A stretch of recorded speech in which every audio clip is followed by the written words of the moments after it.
Hey there, welcome to episode 102 of the Social Business Engine podcast, the podcast where I invite thought leaders from all industries to share their real-world expertise on social and digital communications best practices. I'm Bernie Borges from Find and Convert and your host of the Social Business Engine podcast. On today's episode, you are going to meet Bill Jensen. Bill makes it easier to do great work. Hence his Twitter handle @SimpletonBill. Bill has spent the past 25 years studying how work gets done, and much of what he's found horrifies him. Bill helps companies and teams double their efficiency by helping each individual be the best version of themselves. Bill is an internationally acclaimed thought leader who is known for extremely useful content and his passion for making it easier for everyone to work smarter, not harder. Bill's first book, Simplicity, was the number 5 leadership management book on Amazon in 2000. Bill's newest book, and his 8th book, is Future Strong, and it reveals the secrets of building your best future and how to lead your organization into the future. Now, as CEO of the Jensen Group, Bill has worked with many clients, such as Bank of America, Merck, Pfizer, GE, L'Oreal Italia, Genentech, NASA, Philips Lighting, and many, many others. Now, on this episode, we are going to dive into Bill's latest book, Future Strong. We'll hear from Bill why the disruptive economy requires a workforce that is future strong, and exactly what that means to each of us, both individually and to brands around the world. Now, this episode is brought to you by our very own Social Business Workshop for Business Development. This online workshop is a hybrid of group and one-on-one coaching for business development professionals who want to use social media to improve their results. To learn more about our Social Business Workshop for Business Development, visit socialbusinessengine.com/workshops. And now, here's my interview with Bill Jensen, author of Future Strong. Bill, welcome to the Social Business Engine podcast. Bernie, I am so thrilled to be with you and all your listeners. Thank you. Well, thank you so much. Bill, you and I first got acquainted through our mutual participation in the IBM Futurist community, which is a fantastic community. And that's where I became aware of your great body of work. And here we are today to talk about your 8th book, Future Strong. But you know what, Bill? You know where I want to start? This may not surprise you. I want to start with your moniker, @SimpletonBill. Come on, what is the genesis of that? Well, as you said in the intro, Bernie, the first book that I did was Simplicity. And everybody is going more, better, faster, more, better, faster. And what I realized, the secret to more, better, faster in the business world is simpler and easier equals more, better, faster. Okay. So I spent the last 25 plus years interviewing and surveying over 1 million plus people saying, how do we make it simpler and easier? So hence you adopted the moniker @SimpletonBill. Exactly. I try to keep it as simple as I can for everybody as possible. Okay. So Bill, Future Strong is your 8th book, which is quite a feat. Congratulations on that. Thank you, sir. What inspired you to write this book? Actually, it was Charles Dickens in the opening line of Tale of Two Cities. He says, it was the best of times, it was the worst of times. And what I'm seeing in everybody, especially in social, but everywhere, is that today's disruptive technologies are delivering a paradox. Even those of us who are super experienced in a lot of social technologies and media, we're still having difficulty staying on top of everything. One thing changes and then it's hard to stay on top of all facets of everything.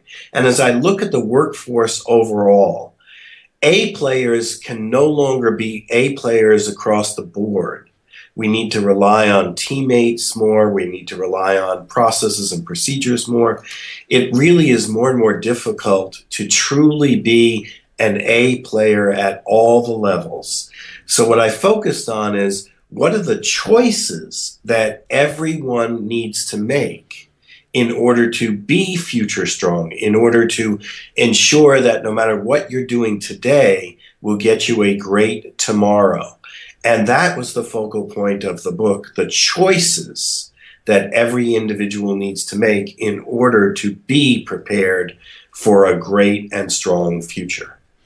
Okay, so we're going to get into those choices, but first, I think it's logical for us to have a little bit of discussion on what exactly do you mean by future strong?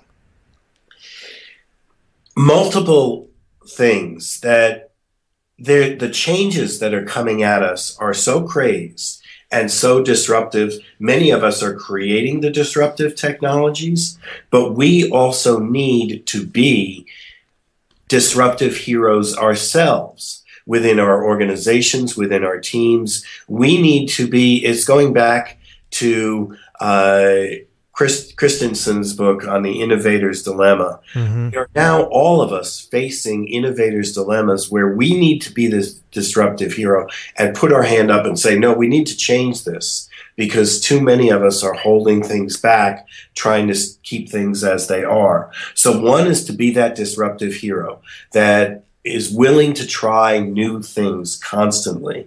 Another is building tomorrow's capacity today. We get so crazed, Bernie, with all of our to-dos that we got to do this today, that we sometimes get lost in focusing on what will keep us future strong, or focusing on what we need to learn around the corner. So think of your skills and your talents like an investment portfolio. And an investment portfolio, some of it might be high risk, some of it might be low risk, but you keep it mixed.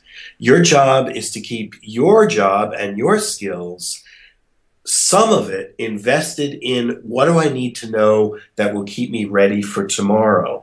So that's constantly going back to school, whether that's through coaching, mentoring, or literally a university, or studying the next app or the next capability, always focusing on what's around the corner next.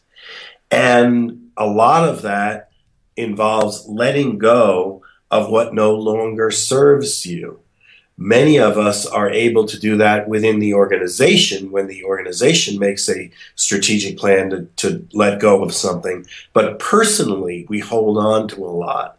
So it's letting go a lot of that. And it's also, one last thing, Bernie, just in being intensely curious, always wanting to know what's next. How do we get there? What are we doing? What are we not trying? Being intensely curious. Okay. Awesome. Thank you for that clear, crisp definition of future strong. Boy, my wheels are spinning here. So I know that in your book, you talk about the 5 choices. You really devote most of your book to the 5 choices that each of us needs to make to determine our own relationship with our future. So I'm going to ask you to walk through each of those. And what I'm going to ask you to do, Bill, is because you've got such a rich and robust background. It's not just a background. You live in the corporate world. You have consulted with many, many brands. I listed just a small fraction of the brands that you have consulted with. So if you would, Bill, as you go through these 5 choices, can you correlate it to what it means to the corporation, as the corporation is recruiting and retaining talent who needs to make these 5 choices? Absolutely. And let me start up front, even before we talk about any of the 5 choices, just making choices overall. I was just doing speaking at an offsite for a big company last week, and they were so focused on what you need to choose to make the company better. And the senior executive wanted me to stay away from personal choices. No, that might divert their attention.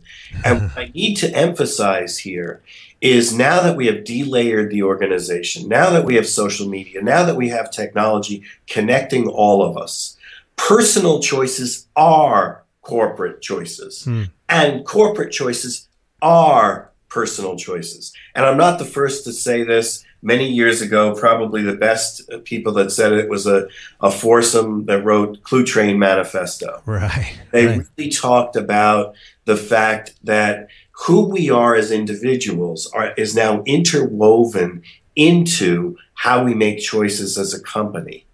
So how I began my interviewing process for this book was asking senior executives, over 7,000 across the world, two sets of questions. One was, what makes you, you? Bernie, think about that, and all of our listeners. If I were to ask you, what makes you who you are? What makes you Bernie? Mm-hmm. And ask you to tell me one or two key stories from your life that makes you who you are. And then I correlated that to the answers they gave me with what makes the tough choices that we all need to make as leaders to create future strong organizations. And I correlated the two. And what I found was, just like back to Clue Train Manifesto and others that have spoken about this, is the personal choices we make also relate to how we work in the corporation. And the first choice of the five was inner truths. Are we facing what makes us who we are? And all of them connected to that. The second was soul on fire. Where do you get your passions? Are you leveraging that? The third was humble self. Where do you try to be vulnerable? The fourth was sacrifice.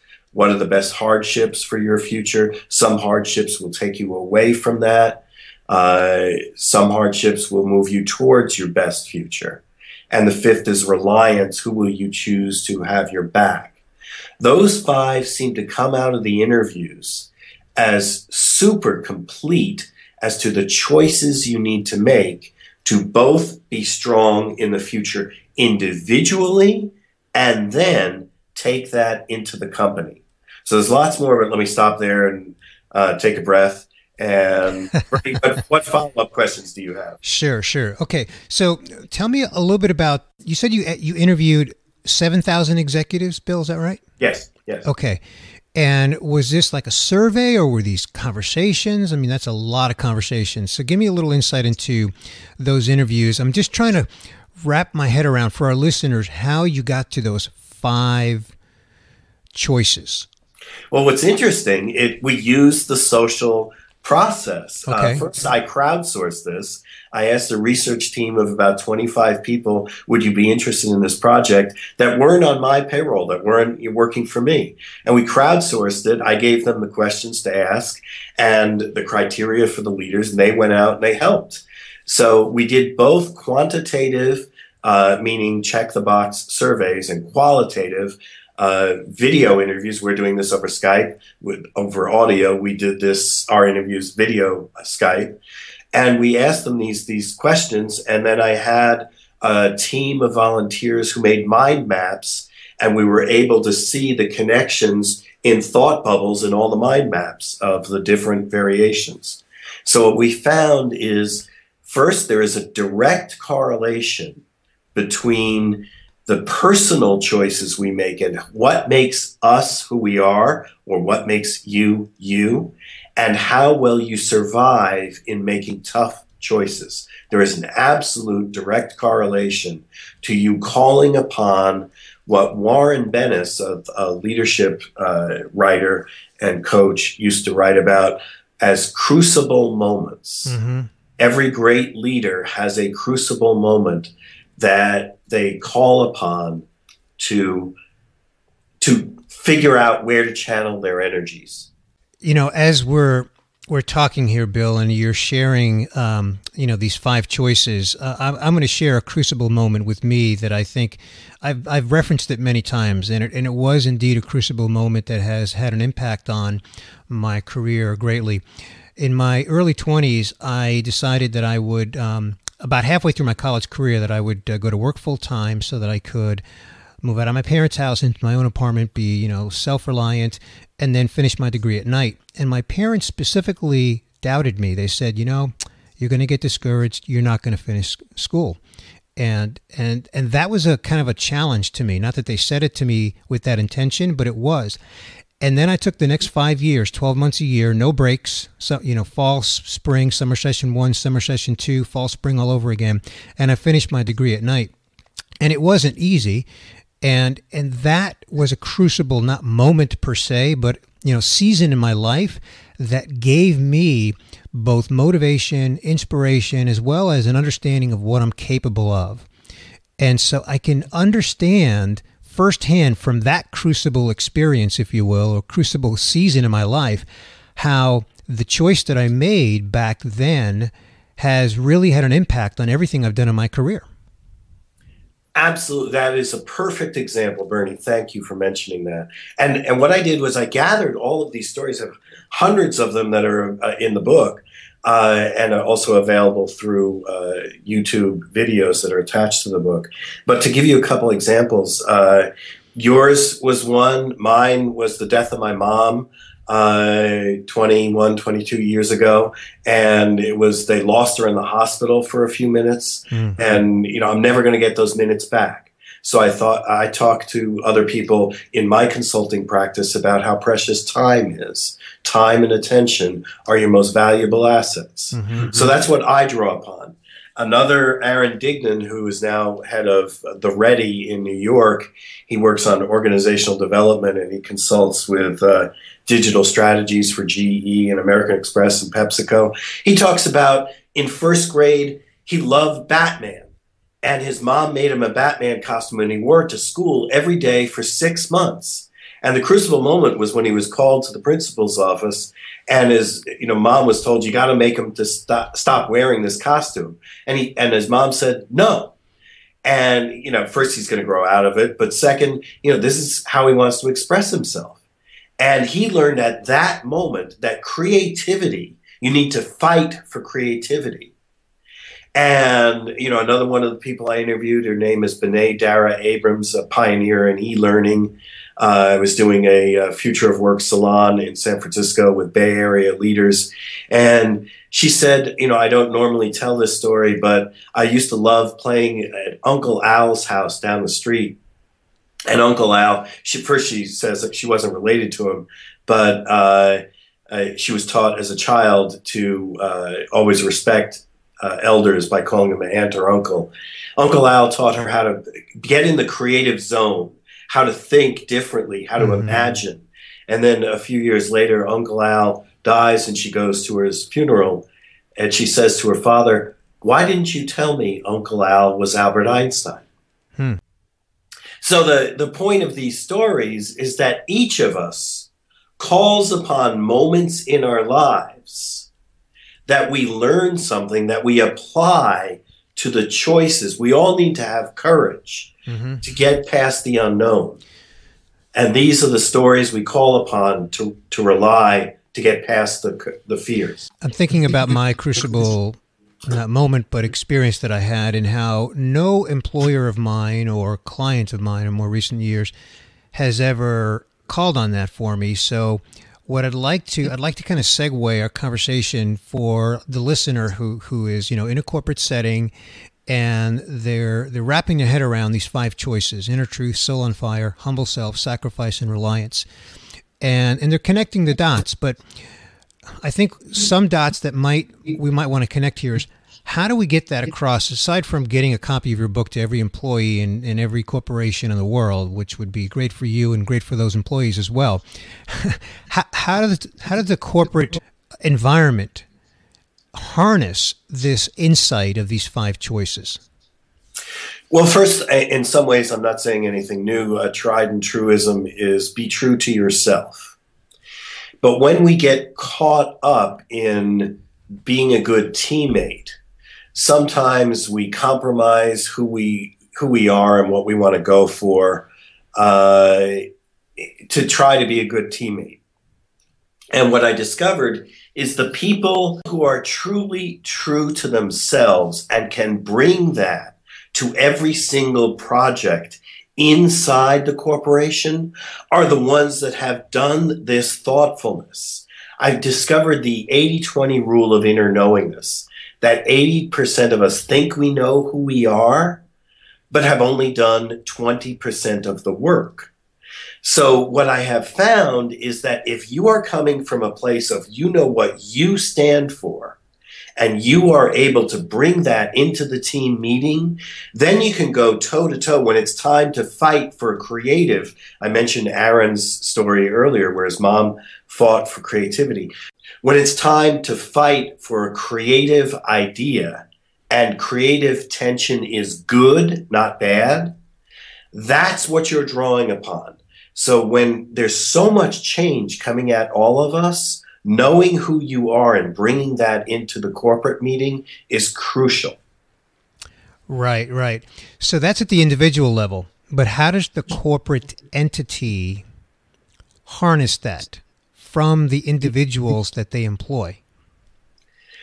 All of that leads to, great question, Bernie, all of it leads towards innovation, creativity, appropriate risk-taking. What we're doing is we want the whole person to give everything they can when they're coming up with ideas or when they're implementing things or where they're taking appropriate risks. All of this is leveraged when we get people out of their comfort zone and they try a new app, they try a new experiment, they create something new and different. So that where the company best leverages this is in forging new strategies, new programs, new projects, new implementation procedures. That's where you want that inner confidence to come through, where there's a ton of uncertainty in how things will happen. Anytime there's great uncertainty, that's where you want to call upon these things. Okay. All right, Bill, I think I've got my head around your Future Strong main concepts here. And what I want to do now is I want to summarize the key takeaways for my listeners. And then I'm going to ask you to comment or remark on my takeaways and, of course, elaborate or fill in anything that I may have left out. Now, of course, it's impossible for me to summarize your entire book in this conversation, but I'm just going to kind of hit the treetops on the key points that we covered. You told me that you were inspired to write the book by Charles Dickens, and that you see how people are struggling just keeping up with everything, and it's so true in this crazy digital world that we live. So every business on the planet needs A players, and with so much specialization going on, everybody needs to be an A player in some area of the business.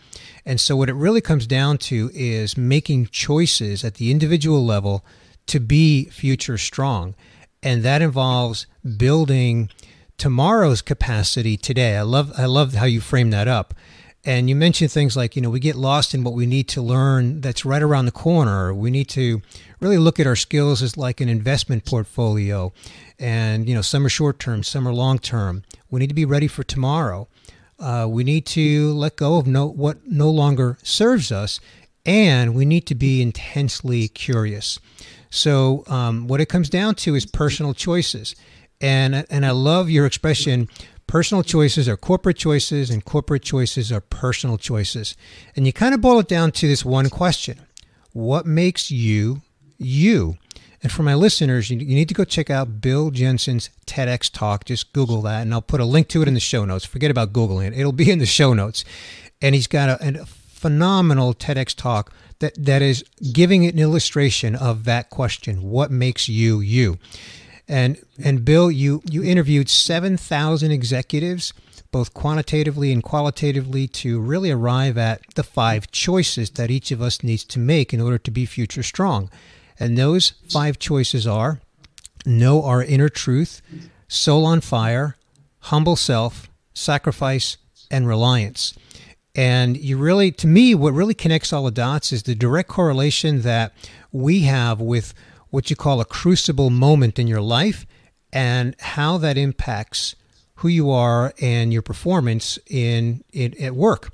And I shared my example, my college example. You shared several examples, including your personal example of your mom being lost in the hospital, just before she passed away. And so those were crucible moments for you and for me, and they impact how we do our work. You also shared the 80-20 rule, and of course I've heard the 80-20 rule used in a different context, but never this one. And that is that 80% of us know who we are, but only 20% of us have actually done the work to know who we are. And then we talked about how does a corporation harness these 5 choices. And you really wrapped it up by saying we've got to encourage people to get out of their comfort zone. We've got to really empower people to create something new and to be different and to be creative and to really have them forge new programs, new strategies, new procedures, and to embrace uncertainty. So, Bill, let me wrap right there and ask, did I miss anything? Do you want to elaborate on anything that I said in my summary?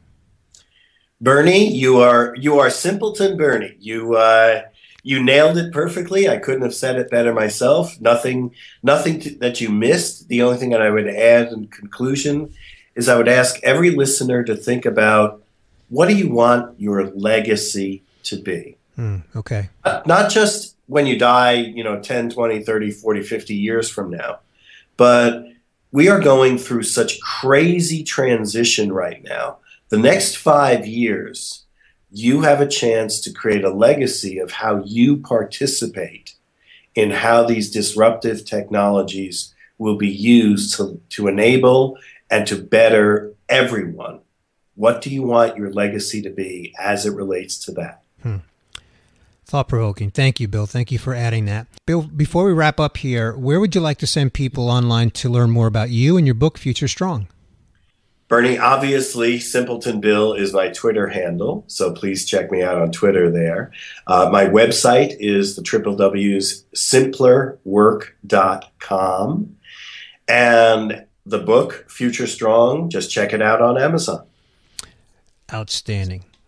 We will have, my listeners know, Bill, that we will have all of that linked up in the show notes.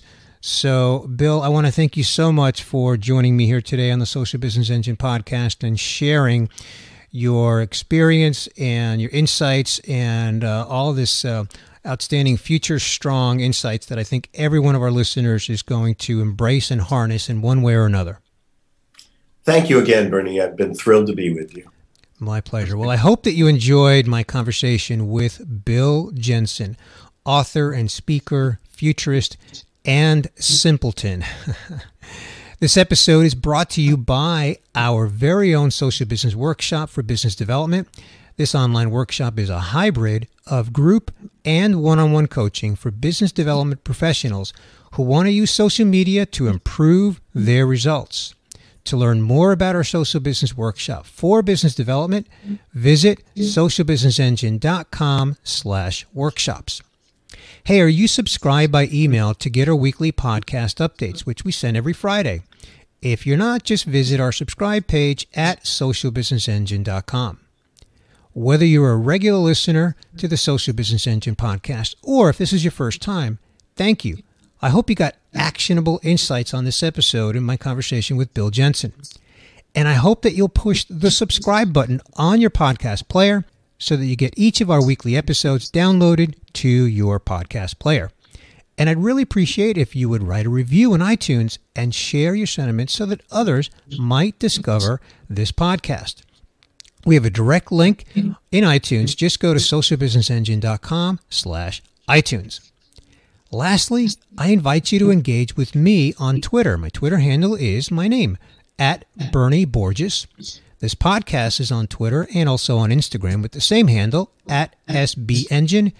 And our Facebook page is facebook.com/socialbusinessengine. And our hashtag is SBE Show. Well, that's going to do it for this episode. I want to thank my guest once again, Bill Jensen, author, futurist, and simpleton. This is Bernie Borges of Find and Convert, wishing you continued success on your social business journey.